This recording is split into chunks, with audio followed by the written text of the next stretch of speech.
तो दोस्तों आप सभी के बीच फिर से एक बार ट्रेंडिंग स्टार खेसारी लाल जी का एक वीडियो बहुत ही जल्द एक अर्धशतक लगाने वाला, जो कि सॉन्ग टाइटल के बात करें तो कलम चबास गैनी करके सॉन्ग टाइटल का नाम है। और ये गाना दोस्तों आई होप आप सभी को पता ही होगा।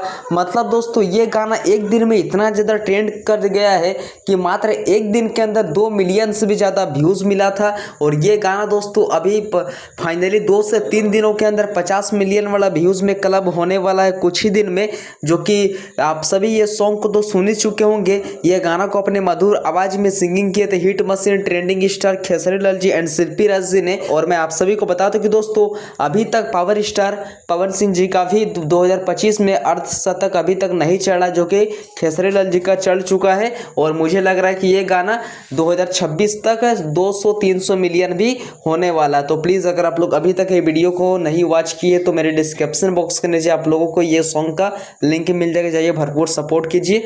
और मैं आप सभी को बता दूं कि दोस्तों ये गाना का जो लिरिक्स लाइन दिया गया था काफ़ी एकदम नेक्स्ट लेवल का दिया गया था। और आई होप आप सभी को तो पता ही होता है कि जो भी गाना का राइटर अखिलेश बाबा रहते हैं वो गाना मार्केट पर हिट होना ही होना है। तो चलिए आई होप आप लोग समझ ही गए होंगे। मिलता है किसी नेक्स्ट वीडियो की। Thanks for watching.